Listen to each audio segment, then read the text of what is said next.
Fala pessoal, bem-vindos aqui do canal Muito Lúdico. Vamos fazer uma coisa um pouco diferente hoje. Você investiria em ações do Corinthians?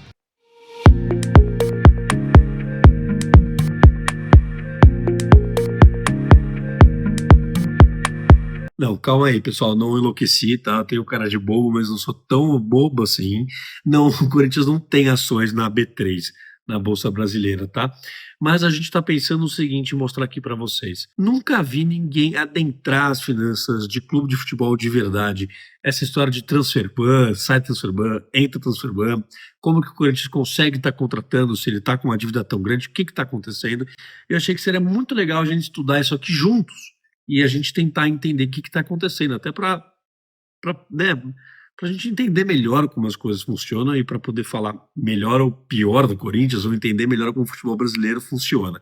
Então vamos lá, é uma brincadeira, tá, gente? Vamos ver se a gente investiria no Corinthians ou não. Não sei se você aí sabia, mas time de futebol tem que mostrar um demonstrativo simples, tá? Não é que nem empresa, não tem demonstração de mutação do patrimônio líquido, valor adicionado, fluxo de caixa, não tem. Mas tem um balancete simples e uma DRE simples que você consegue ver no site do time.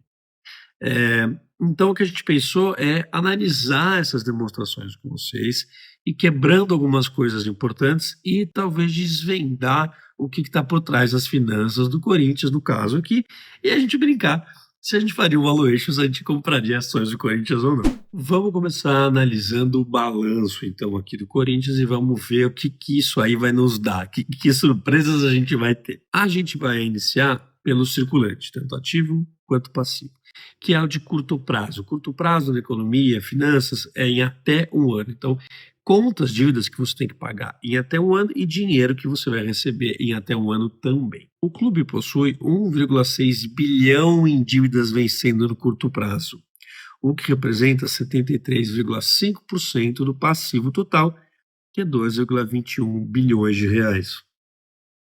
Quais são as maiores contas aqui do passivo circulante?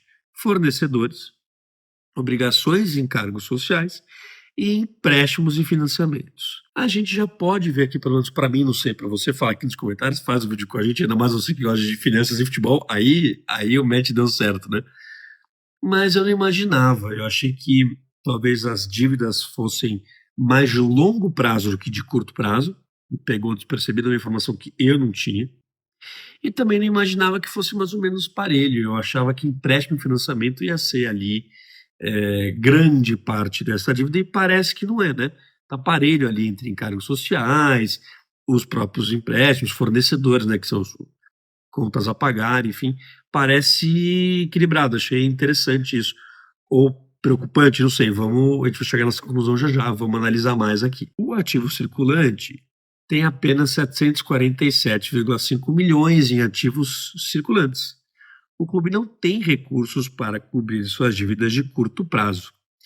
Ele tem 12,1 milhões de reais em caixa e disponibilidades. Disponibilidades é um conceito, né? É o nome que se dá para o que você tem disponível. Você pode ter dinheiro em caixa, na conta ali corrente ou embaixo do colchão, mas você pode ter em investimentos de curtíssimo prazo, altíssima liquidez, tipo um DI que você resgata hoje, ou um CDB de até 180 dias, enfim. Então isso vai ser uma disponibilidade para você. Então você consegue resgatar com alta liquidez, tá? Então é mais do que só dinheiro em conta corrente. Contas a receber. 436,6 milhões. Contas a receber o nome fala, gente. Aí, às vezes nas finanças tem nome que é óbvio, tem nome que não é óbvio, esse é óbvio. É o que estão devendo ali para pagar no Corinthians também. Ele tem que receber em até um ano. Vamos entrar agora no não circulante, ou no que é de longo prazo, acima de um ano. Então, passivo, dívida que o Corinthians tem que pagar para daqui um ano, daqui 12 meses. Totaliza 1,2 bilhão. Então a gente viu que o circulante é maior mesmo do que o não circulante. Interessante. Só que olha lá, tributos parcelados. A maior conta individual do passivo de longo prazo é 601,8 milhões. A gente realmente vê aqui no não circulante que a conta maior é tributos parcelados mesmo. Na verdade, é a maior conta de todo o passivo, né? A gente tem ali no patrimônio líquido os déficits acumulados, como a gente imaginou, né? Mas, tirando isso, a conta maior, a dívida maior do Corinthians é com o parcelamento dos tributos. Então, rapidamente aqui no balanço, a gente vê que o Corinthians tem ativo, mas tem muito passivo, tem muita dívida, e a dívida maior realmente é com os tributos parcelados, com os impostos que ela tem que pagar. Não é só empréstimo e financiamento. Na verdade, empréstimo e financiamento é um pouco mais da metade do valor que o Corinthians tem a pagar de tributo parcelado. Mas, pelo menos, é no longo prazo e não é no curto prazo, né? Sufoca menos as finanças do clube. Aquela velha história, né, gente? Você que está aqui no canal, você já está cansado de saber que balanço é a foto, DRE é o filme, ou seja, a gente vamos explicar melhor, né? O balanço é o que a empresa tem e a DRE é o que a operação construiu. Então, se a gente vê como a operação está rodando, a gente tem que olhar a DRE e não o balanço. A gente tem a DRE só do futebol e só do clube social. Mas vamos ver aqui o consolidado, onde o próprio clube vai juntar todas as informações num documento só. Então a gente tem direitos de transmissão de TV, é a maior fonte de receita do clube. Depois os patrocínios, arrecadação de jogos, contribuição dos sócios, licenciamentos e franquias e outras receitas. Então, a receita operacional bruta do Corinthians até 31 de outubro do ano passado foi de 647, quase 648 milhões de reais. O que me chamou a atenção a ver isso aqui é pensar cadê a receita de venda de jogador, que imagino que seja muito grande também. Deve estar aqui embaixo, vamos continuar olhando. Receita operacional líquida, então, 617 milhões de reais.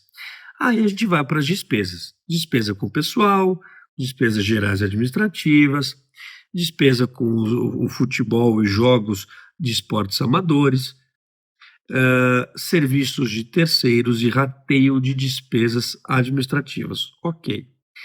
Total de despesas operacionais, 649 milhões de reais. Ou seja, já está no negativo.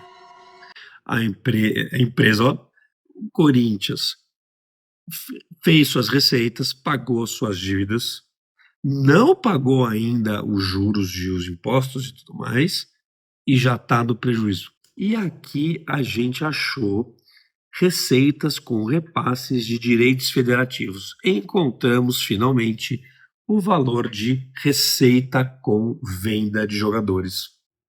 Não sei vocês, mas achei que o Corinthians tinha vendido mais de 100 milhões de reais. Não é que é pouco não, tá, gente? Não tô falando que é pouco não. Quem dera tivesse 100 milhões na minha conta hoje. Mas, não sei, achei que seria mais. Mas é um bom valor, né? É um valor legal. E isso a gente vê que entra depois, porque não é operacional necessariamente, não é recorrente, né? Então isso entra ali depois das despesas da DRE do clube. Aí custo com vendas e aquisição de atletas, provisão de contingência, depreciação e amortização dos direitos, despesa financeira líquida, outras receitas e despesas não operacionais, e aí a gente chega no déficit ou superávit do clube, que deu bastante negativo, galera. Deu menos ou mais, né, de 204 milhões de reais. Aqui a gente já consegue ver umas coisas interessantes, né? Então, venda de jogador é só a terceira maior fonte de receita, pelo menos para o Corinthians. A gente tem direito de transmissão, patrocínio em segundo lugar, e aí vem venda de jogador. Mas me parece, acho que quando a gente começar a ver os outros clubes aqui juntos, que a gente vai chegar nessa conclusão, que sem vender jogador a conta não fecha. E no caso do Corinthians, infelizmente, nem assim tá fechando, né? Outra coisa interessante é a gente pensar no lado social, porque é futebol, futebol, futebol, mas tem um clube ali.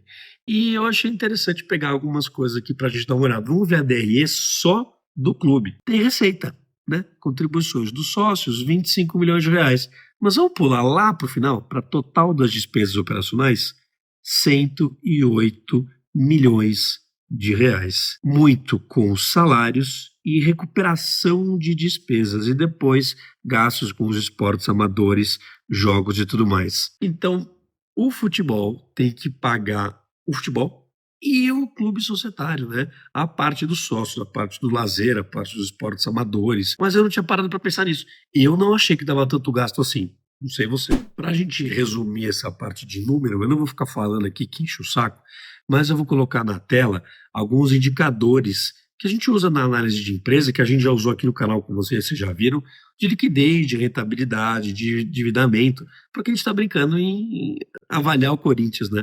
Se a gente for comprar essas ações deles, ou dele. Então, eu vou colocar esses indicadores aqui para vocês darem uma olhada, só para não ficar muito cansativo. E a gente já vai para uma conclusão aqui, alguns temas a mais para a gente encerrar o vídeo.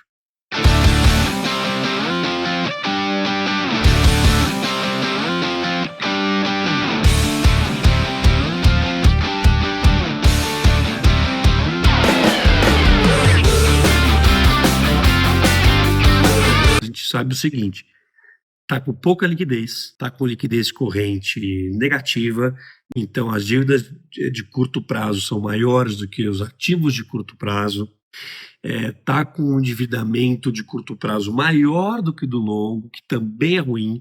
Se a gente brincar aqui com as empresas que a gente tem analisado aqui no canal, a gente vai ver que o perfil da dívida delas é de longo prazo e você troca a dívida de curto para dívida de longo. Como é que você faz isso? Você muda a taxa, tal, muda valor, enfim, né? Mas você ter dívida de curto prazo maior do que de longo prazo, furada. O clube deve mais do que ele tem. Ele deve ali 28, quase 30% a mais do que ele tem de tudo que é de ativo. Conta, dinheiro, investimento, atleta. Então, sei lá, se ele vendesse o time inteiro, ele talvez não conseguisse pagar as dívidas dele hoje. Sabe o que mais me chocou aqui? O que parece que a gente está vendo, o que a gente ouve aí na mídia, né? Ah, os juros, a dívida, beleza, tem mesmo. A gente vê que lá no final, né, antes de pagar o juro, talvez o Corinthians tenha um lucro pequeno, né? Ele soma a venda de atletas, aí ele fica no lucro, mas depois ele paga o juro e aí vai para o prejuízo. Mas ele já não estava com um lucro muito grande. Na verdade, ao contrário, sem venda de atleta, ele já ficava no prejuízo. Então não parece que a questão do Corinthians é só o juro, nem a dívida. É claro que isso corrói, né? Aqui são 180, 190, 200 milhões de reais que o clube tem que pagar em juro. Mas ele já chega nessa linha do juro, vamos chamar de EBIT, né? Ele já chega no EBIT com prejuízo. E é isso, né, gente? Gostaram da nossa análise fundamentalista do Corinthians? Claro que tem mais coisas que a gente pode falar, gente, mas o que eu queria com isso aqui é ver se vocês acham legal. Eu achei super interessante. Eu quero fazer de outros times, pretendo fazer, espero que vocês gostem. E também a gente entender mais, porque muitas coisas são faladas na mídia, a gente fica sem saber, a gente que é torcedor ou não, ou para tirar sarro, ou para sofrer ali, não sabe o que está acontecendo. Então a gente parece que deu uma estrinchada aqui. É a administração, é a folha salarial, é o perfil da dívida, é o clube social, é precisar de venda de jogador e por aí vai. Mas me parece, gente, que se fosse uma empresa, eu não investiria no Corinthians, eu não comprava ações do Corinthians. Quero saber de vocês, se vocês comprariam. Fala se vocês gostaram, dá um feedback aqui pra gente, porque a gente faz pra vocês. Isso aqui pra mim é muito legal. Eu gosto muito de futebol, como falei pra vocês, então eu queria saber, eu tava curioso pra saber. E a gente se vê nos próximos vídeos. Vamos falar de ações aqui, como sempre, no canal, mas acho que eu quero que essa coisa de futebol volte aqui pra gente brincar com os outros times. Obrigado, galera, e até o próximo vídeo.